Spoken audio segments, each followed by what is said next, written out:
Alrighty, everyone, let's get started here. My name is Danielle Colombo, and I'll be monitoring today's webinar. Thanks for joining A Modern Marketer's Content Strategy, How to Develop Content Your Audience is Already Looking For. I'll allow Catherine Huff, our Content Director, and Jason Lucarelli, our Content Strategist, to give brief intros before we begin. Just so you know, this webinar is being recorded and will be made available to you post-webinar. And I will reserve the last 10 to 15 minutes of this session for Q&A. And if you have questions as they go along, feel free to add those to the chat pane, and I'll monitor those, and we will get to those towards the end. And Catherine and Jason, I'll let you guys take it away. Great. Thanks, Danielle. My name is Catherine Huff. I'm the Content Director for Square 2 Marketing. I started out as a journalist, a writer and an editor, and made the move over to content marketing about 4 years ago. I've worked with a wide variety of clients in the industry, so everything from major Microsoft channel partners in the ERP space to financial services firms. Mainly my work has been with B2B. We have some B2C examples, but most of what we'll talk about today will be focused on B2B. Look forward to questions, so please feel free, if you have them, jot them down in the chat window, and as Danielle said, we'll talk about them at the end. Jason, you want to introduce yourself? Yeah, thanks, Catherine.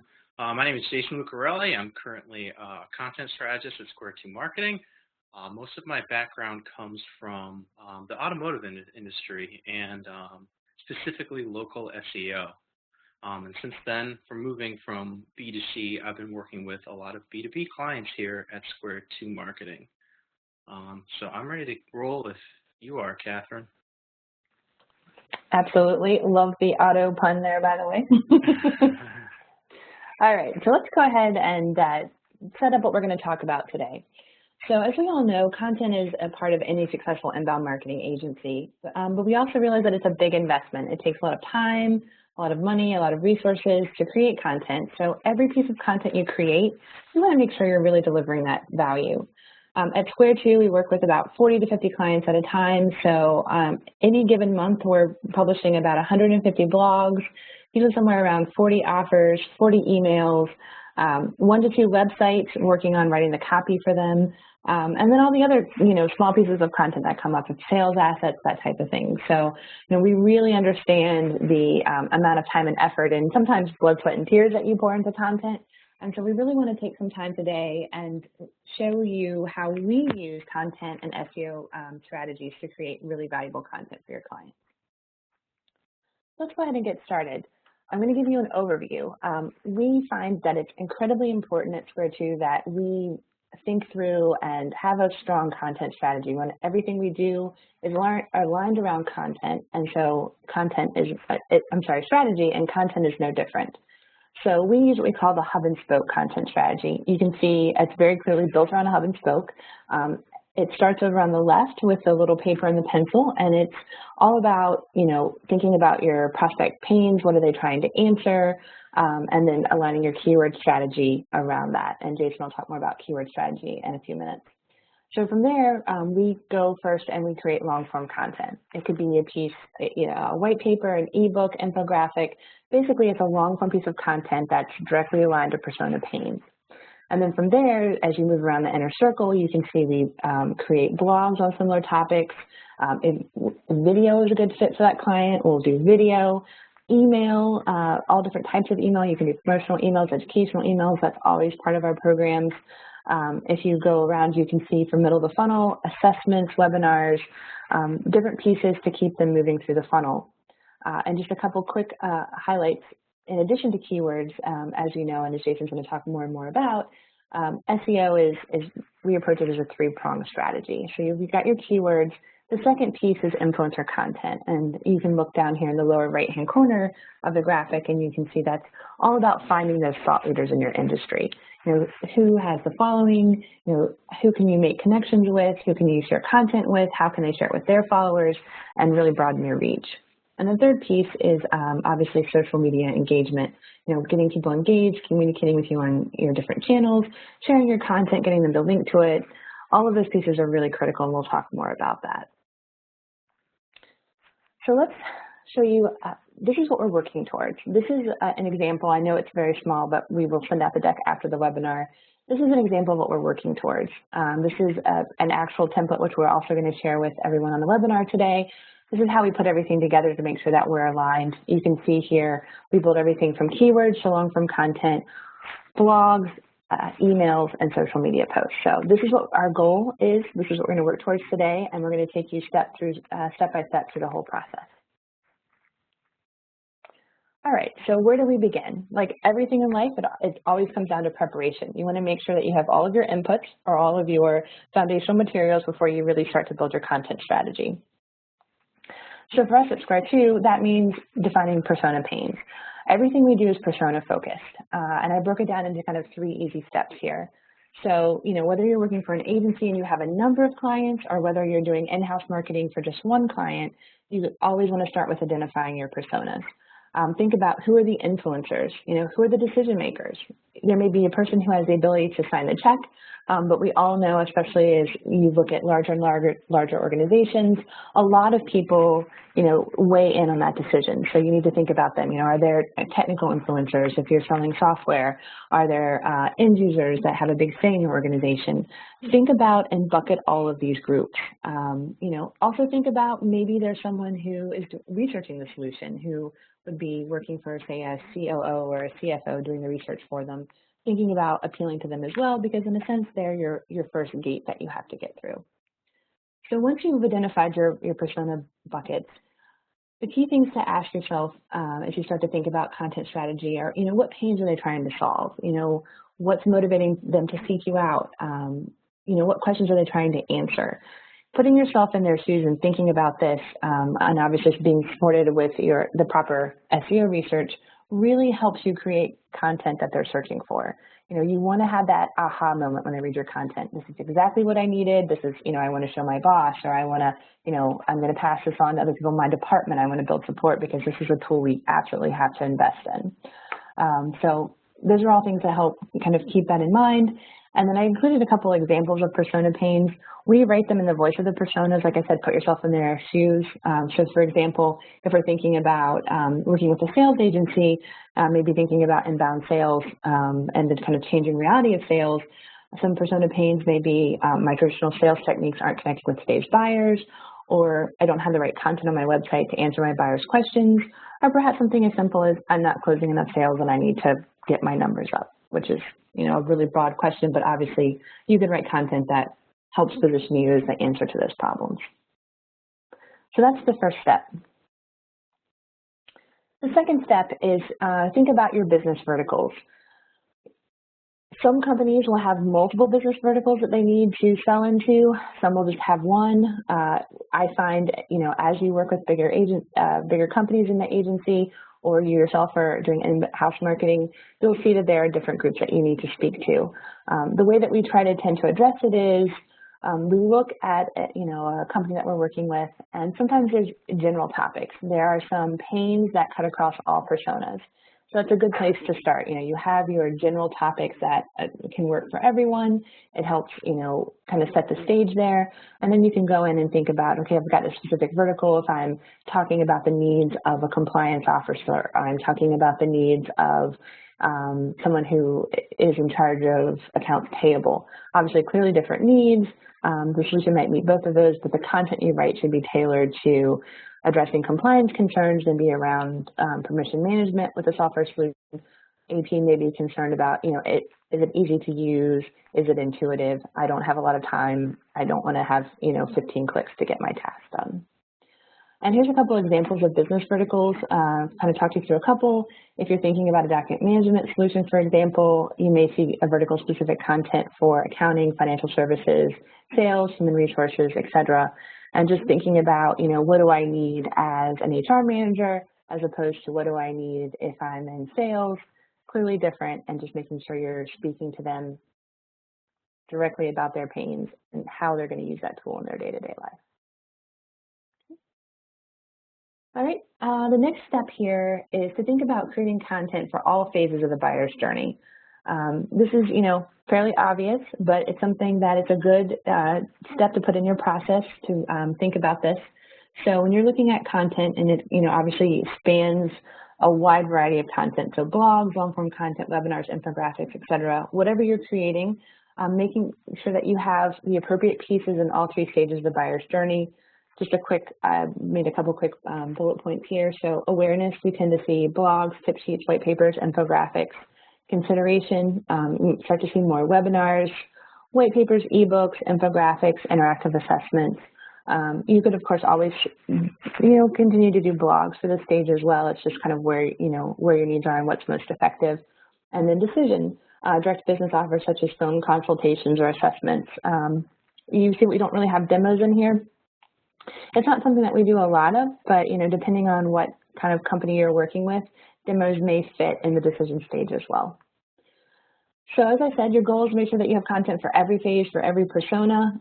I realize that this can feel very daunting if you're just getting started. It's, I might have 3 different personas and I've got 3 different stages and already that's 9 buckets and it's just me. How do I create all this content?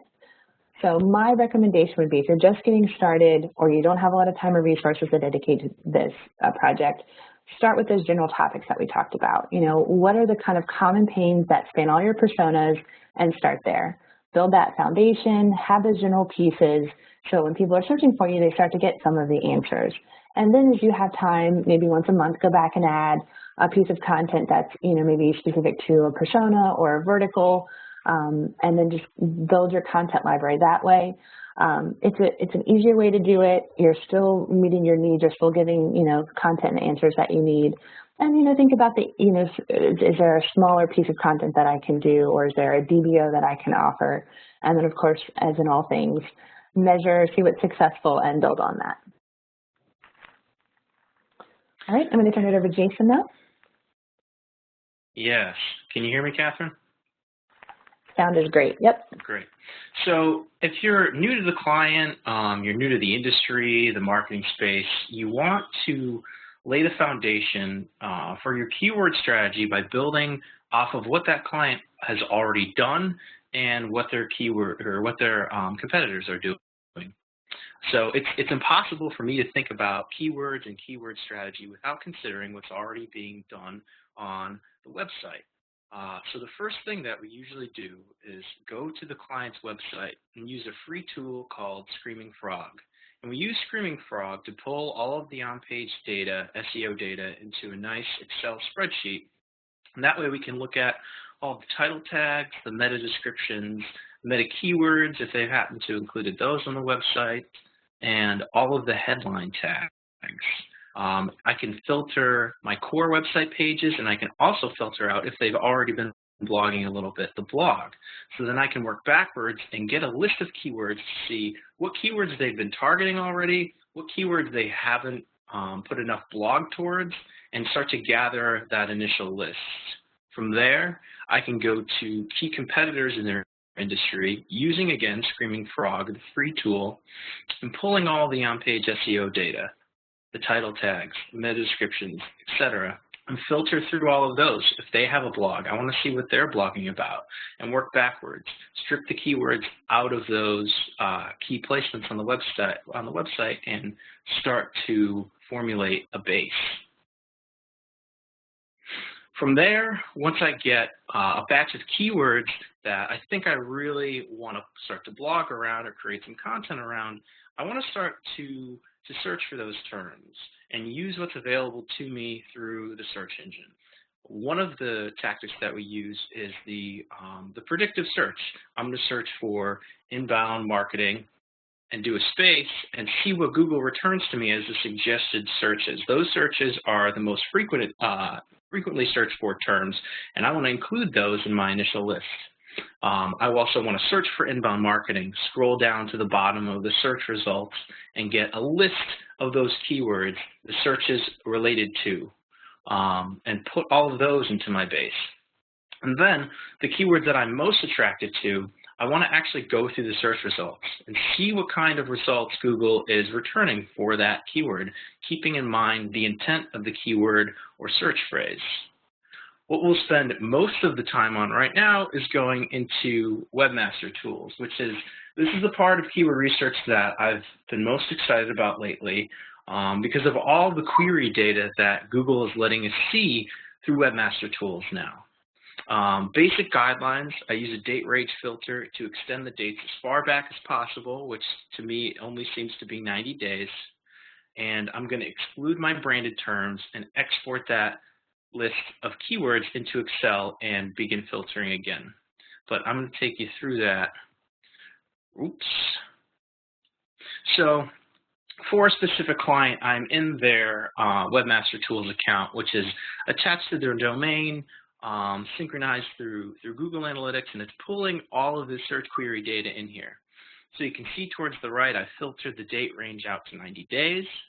I've also included a filter for the search queries, so I can filter out branded terms because I'm really not interested in branded terms.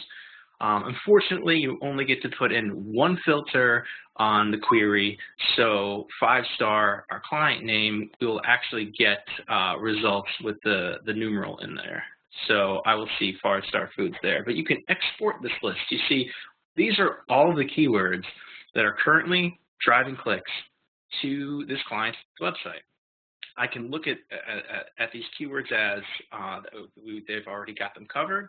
I can focus in other areas, and you focus on the keywords that aren't driving any clicks.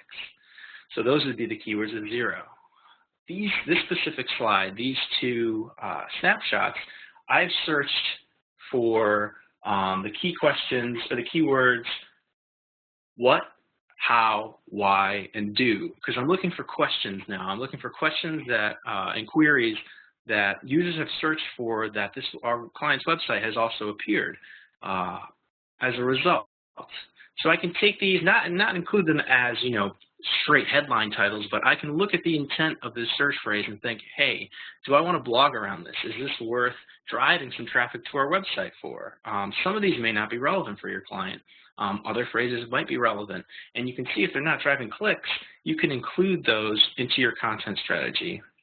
The list in Webmaster Tools ends up being quite big. There's at least 1,000 terms that you can go through and sift through. And I always start with the ones that aren't driving any clicks. Those are right for a content strategy. We can start to blog around them and generate some clicks to the blog.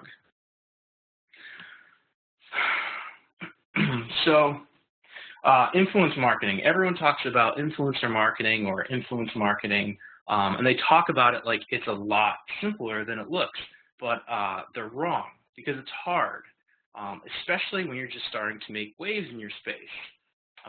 One of the main tools that we use initially during the brainstorming phase is BuzzSumo, and I've noticed myself that everyone tends to talk about BuzzSumo. You can search through there are two different ways to search on BuzzSumo. The first is by content, which is the top screenshot, and the second is by influencer, which is the lower to left screenshot. There are advantages to searching for both. I'm going to search for a key phrase, which is here, document management, and I get a list of blogs containing that key phrase, but then I also get to look at how many shares this blog has, certain blogs have got. And I can see not only how many shares, and through the channel, I can see what channel is driving the most interactions. And that's good for, that's good for your distribution phase of your content strategy. When you're writing social posts and you're figuring out, I don't have the time to put social posts on every different channel. Well, what channel is driving the most interactions for this type of content, and where's our key audience hanging out? In terms of the influencer research down the bottom,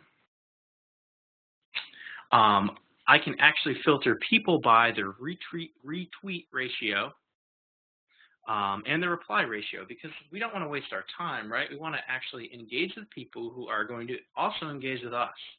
So that's what makes filtering or looking by influencer also valuable. But then you want to get out of the software. Get out of the software, go into the industry, look at the magazines, read what the people are reading. You want to look at the actual authors, you want to get to know a little bit about them, and the right screen capture there is a picture of a Twitter bio. So then you want to start to follow them on Twitter. You want to see what they're tweeting about, what they're writing about, what they're interested in. I mean, I recommend going after websites where that your CEO, the client, might be reading, or where he also wants to appear. Because again, influencers is about getting people to support your content, but you can also support their content and their publication and reach out and say, hey, give them a pitch. I have a great idea for an article. We want to have our CEO write it and get a placement there. So this is an example, a screenshot of an influencer spreadsheet that we use to keep track of our client and our influencers. So it helps in terms of relevance, obviously, to target the right kinds of influencers. But if you're looking for links, you're looking to gain links, the goal is to target someone with a higher domain authority than yours. So that's usually how I end up filtering this sheet in the beginning. I don't always go after my main top influencers with a high domain authority. I want to go somewhere in the middle. So if they have a higher domain authority than you do, when they link to your content as an endorsement, some of that equity, some of that recognition gets passed to your domain.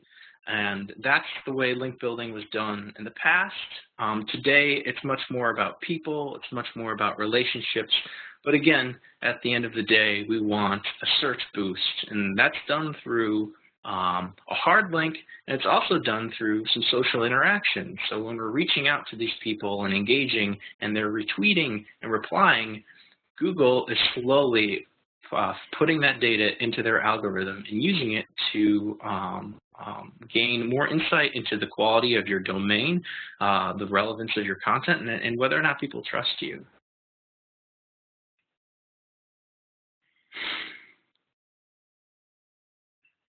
Catherine, take it away. All right, let's look at our next piece here.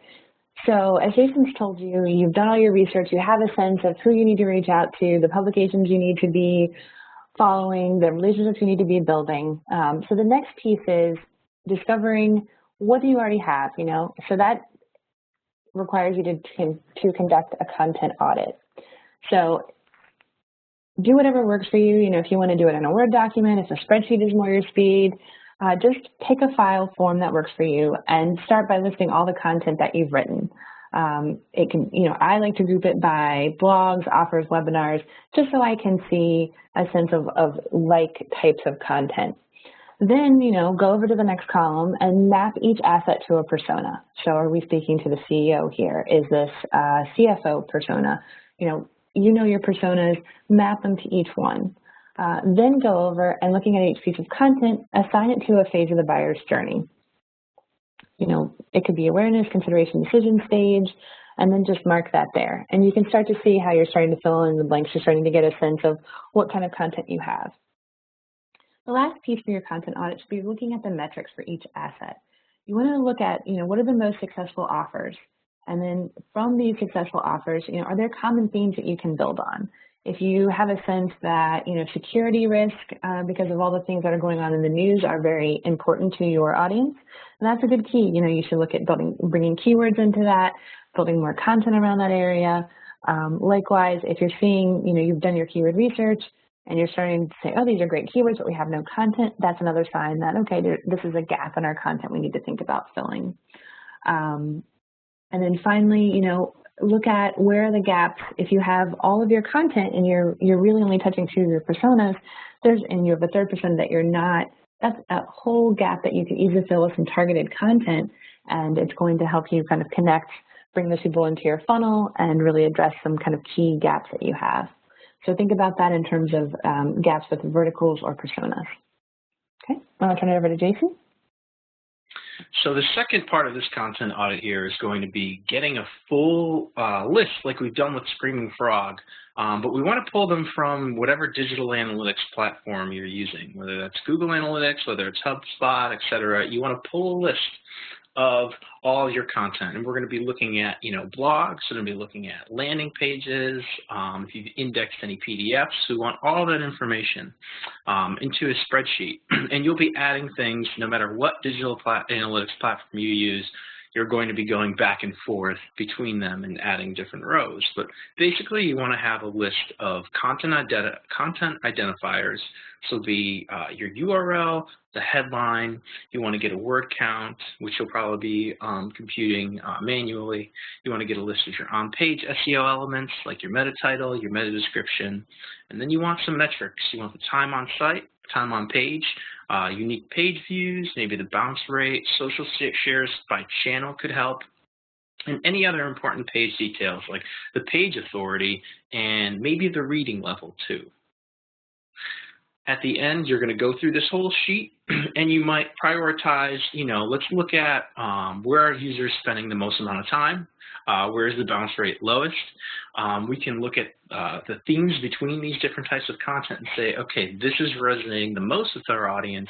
This is where users are spending most amount of time. Let's maybe, create even a section of our site or a whole offer instead of lead nurturing emails around this topic, because this is what our users care about the most. One thing that if you have CTAs at the end of your blogs and you're using HubSpot, you can actually go into each CTA and find out what the click-through rate is on each CTA. So you can say, okay, if I have whatever the content of the offer is that's converting at a higher rate, maybe you want to do more offers related to that specific term or specific interest, or add more of those kinds of CTAs to the ends of our blogs or offers. All right. Okay.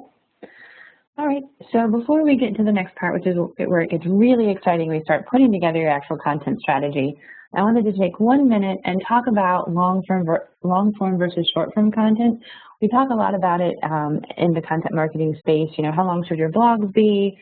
Longer is better, but will anyone read it? And it's kind of this question. It's something that here at Square 2 that we are researching. We've got several tests going on because we love to test things. We don't have a definitive answer yet, but I did a little research, and there are a couple links to some interesting articles here, and I pulled out some of the kind of key points that we're testing to kind of verify in our own work. So longer content, meaning content that's 3,000 to 10,000 words, gets more social shares, according to BuzzSumo's 2014 content analysis. SEO, we're starting to see very strong signals for SEO that Google values as in-depth pieces more.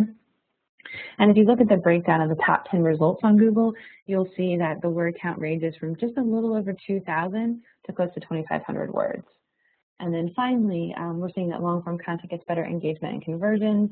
I found a study, this test that Neil Patel at QuickSprout did, and he was looking at his blog post. Those that were 1,500 words or less received 174.6 tweets and 59.3 Facebook likes, as opposed to his posts that were 1,500 words or more. He almost doubled it at 293.5 tweets and 72.7 Facebook likes. So just something to think about as you decide where to invest those content resources. Maybe a long-form piece of content is a good fit. You know your audience well, but it's a good idea to test. And maybe you'll see that you don't have to write 2 blogs a week. You can write 3 long-form blogs a month, and you're getting just as good results or even better results with that. So something to keep in mind. Okay, so let's go ahead. And Jason, I'll turn it over to you to talk about how we start actually building our content strategy.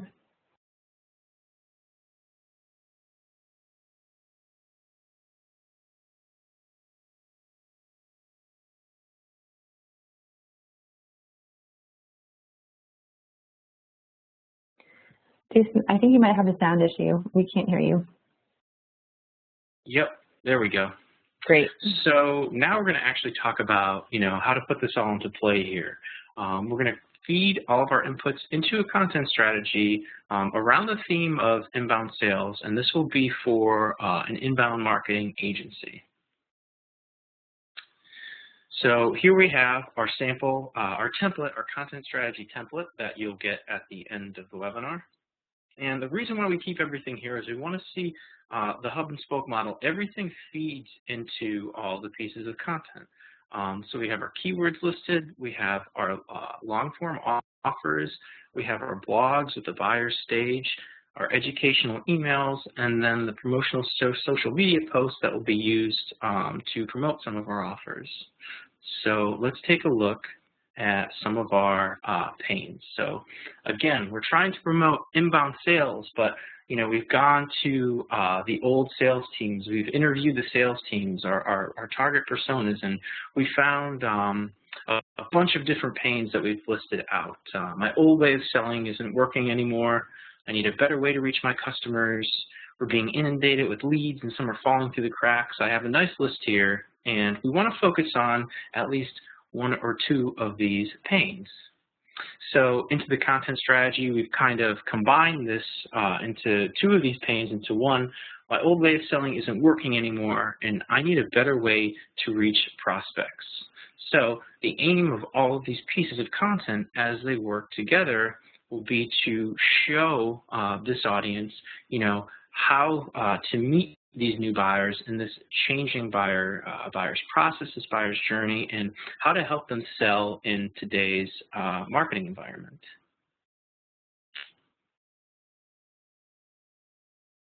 Oops.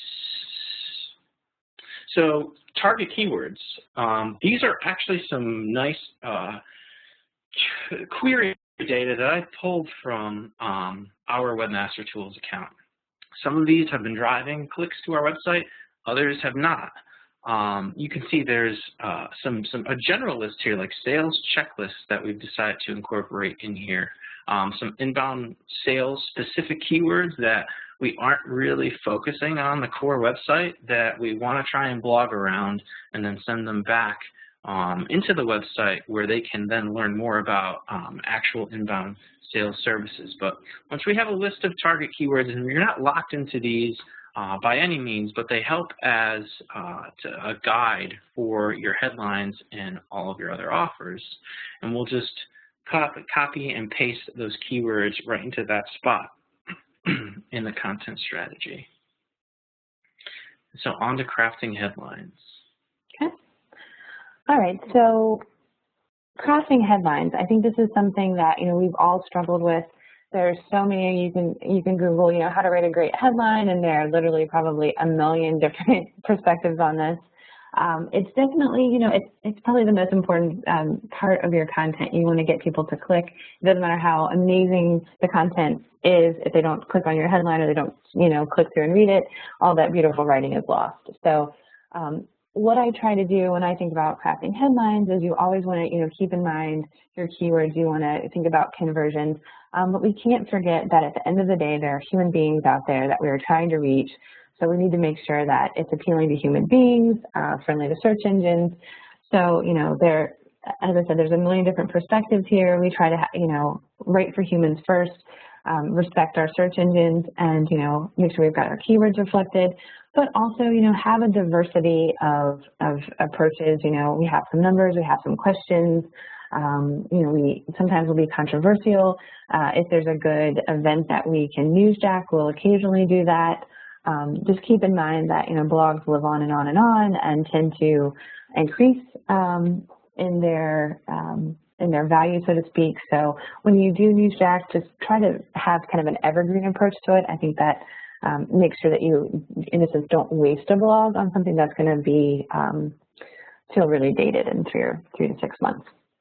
Catherine, I think that's an interesting point about letting we are writing for humans. It's why we start at the personas. We start with the personas so that we can get at their pain. And the keywords are there as a guideline, and you can choose to include them in a headline here or there, but mostly they're for guiding the intent of the article. And if they don't appear in those headlines, the most important place they'll appear is the opening paragraph. So start with your personas and make sure that don't lead with your keywords, lead with the pain, and the keywords you'll put them in the right spot, or they will follow. That is a great point, absolutely. We've got a couple options here. I will show you, we've got them highlighted in your content example, and you can also see, I know it's a little small, but you can also see we've mapped it to the funnel, so you can see where we have different stages of awareness, consideration, and decision-making reflected there too as well. So to keep that in mind.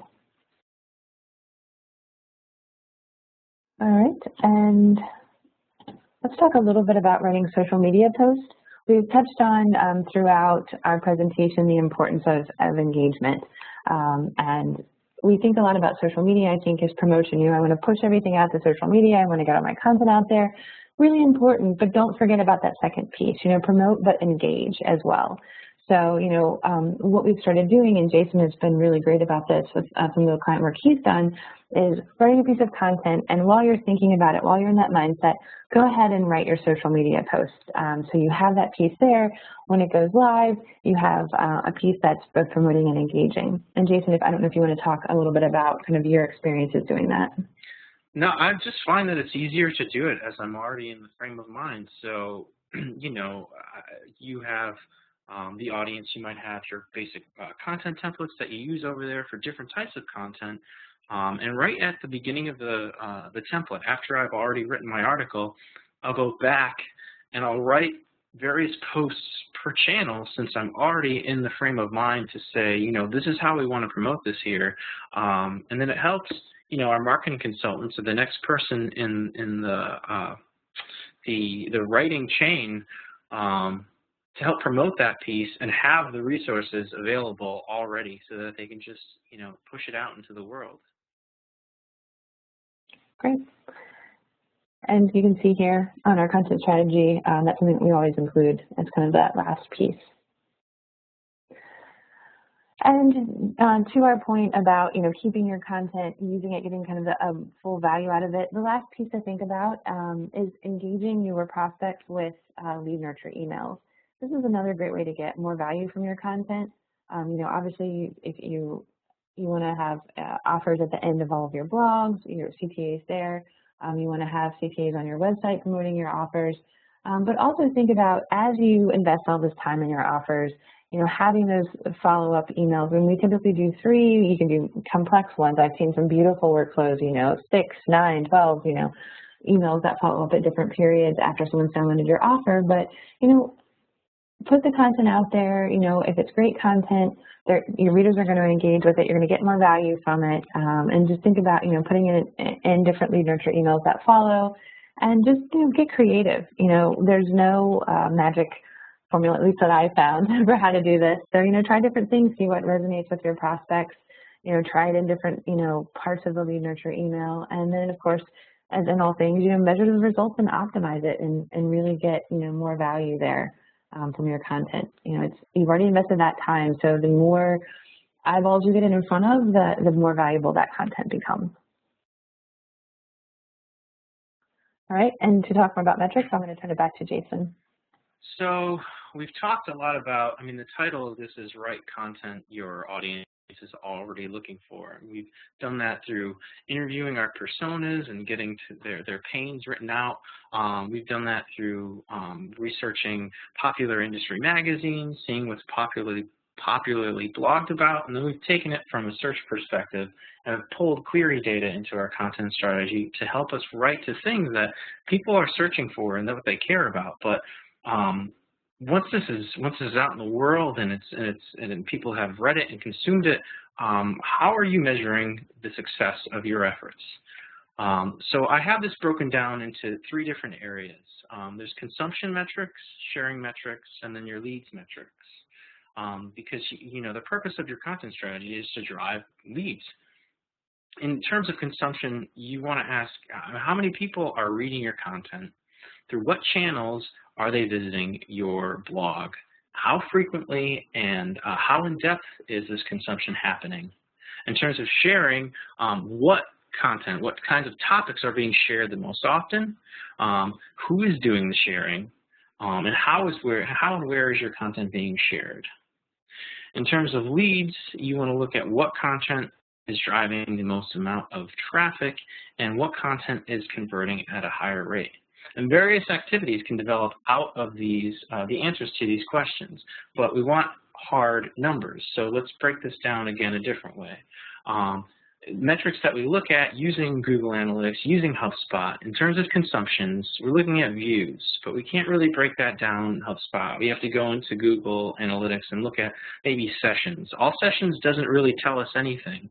Users might be bouncing high collectively, but how is the behavior of new users different from returning users?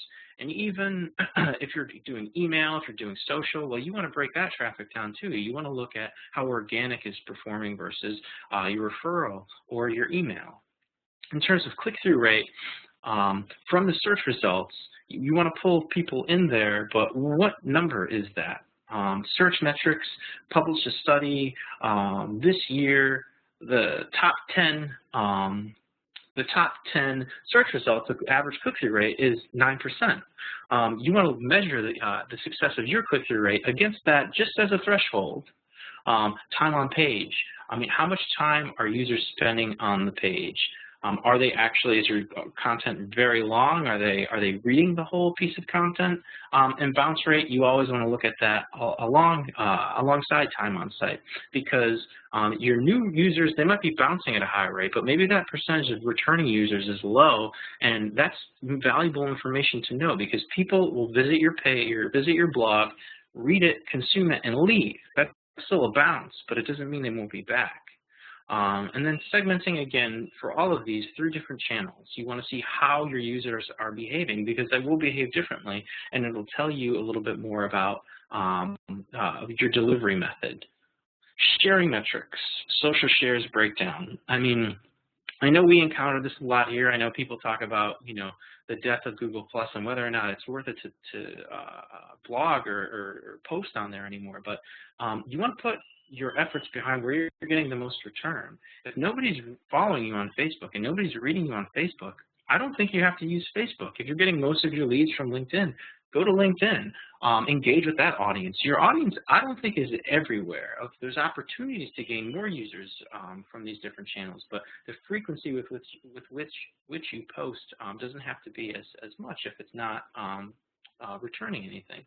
And then your lead metrics, okay, you have CTAs all over the page. What's the click-through rate on those? Find a way to measure that.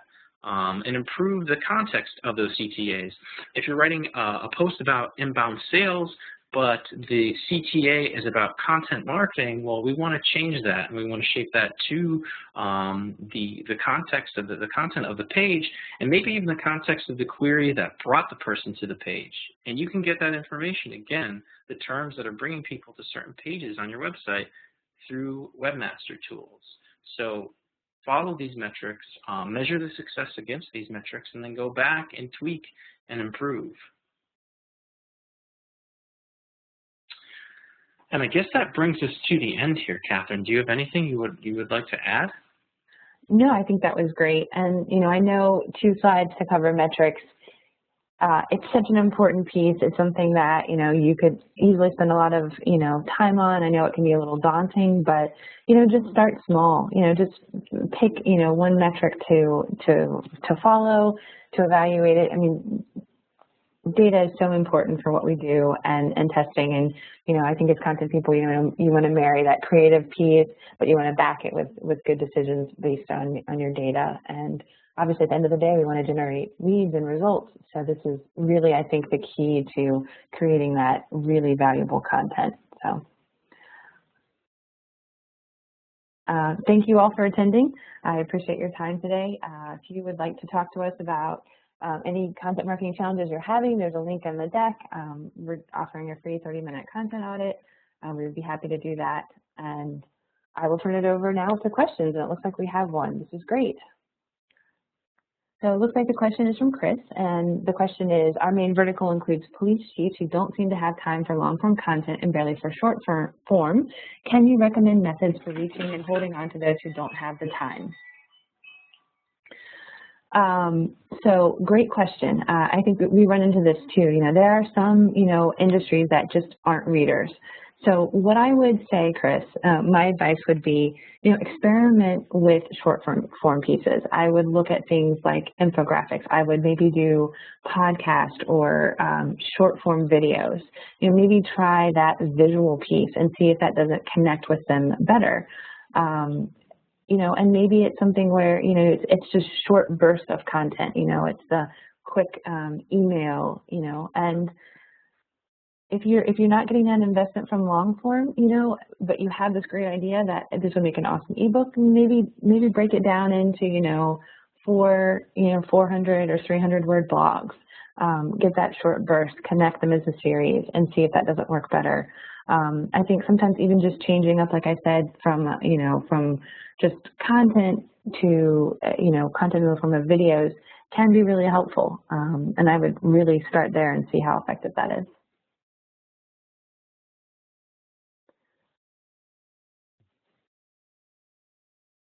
Are there other questions? The link will be clickable in the deck that we send out. So Dolores, you just look for that. We'll have a follow-up email out to everyone. So Kathleen, I'm looking at this one from Kathleen Berry. She said, did you say that you build blog content around search terms that receive little or no clicks? That seems counterintuitive. Can you explain? So what I mean here by this is all of that, that's query data there.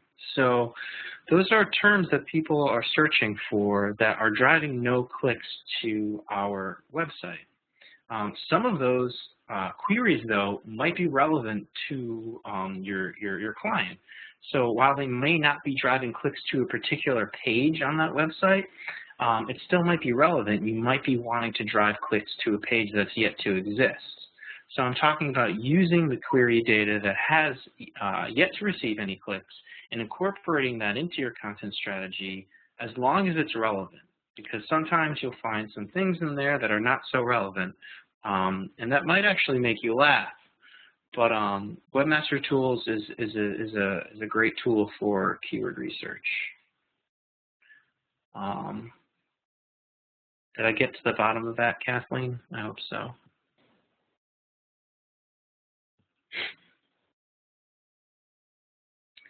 All right, I have another question. Do you have another question, Jason? I have one we can answer. Yep, go for it. All right, Carly is asking, how far out do you recommend scheduling content, especially when considering that SMEs often need to plan a quarter plus out for allowing time to help with blog content? Also, what do you recommend for content surrounding events that we are speaking at? So let's break this down and look at the first one. How far out do you recommend scheduling content? We typically schedule our content in quarter-long blocks. It's going to depend. I think you're exactly right. We run into this all the time. We're, working with consultants or people who are just really busy, and, you're trying to get 30 minutes of their time, and they can give you 30 minutes in 3 weeks. That you really have to, to schedule around. So my thought is, I think if you're in a really pressure situation like that, Carly, I would do 90 days out. Schedule that, keep that going. Keep in mind, though, things like we talked about, newsjacking may not be such a good fit for you then, because unless you can find a really evergreen or really topical way to approach it, it's not going to fit. But if you're looking at good educational content that should be just as relevant in January as it is in April, you should be fine to do that.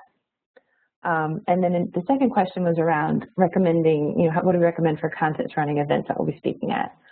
So I think it's really valuable to take a promotional approach. If you're going to be speaking on a particular topic at an event, that's a really great chance to write blogs, and then you've got a really beautiful CTA.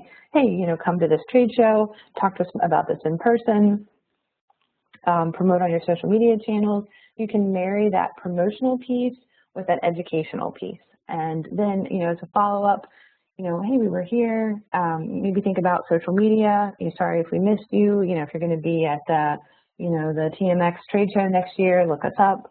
And I think that's the way that you can marry promotion and educational content.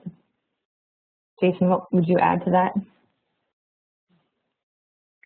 No, I think it's good. I think it's worth noting, though, with newer clients, don't have a lot of content. You have to create, you have to create a lot at first to throw it out there and see what really takes hold.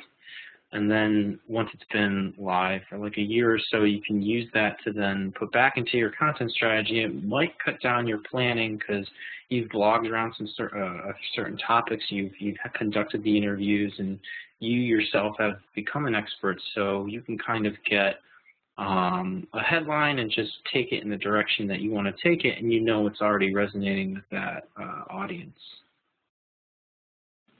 That's a great point. Okay, any other questions from the group?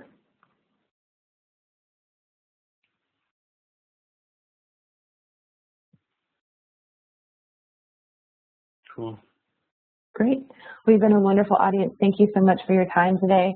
We will be following up with an email. It's going to have the deck, and it'll also have the template that we use to build all our content strategy. You have emails. Please feel free to reach out to me or to Jason if you have any additional questions. And I hope you have a wonderful holiday season as well. Thank you.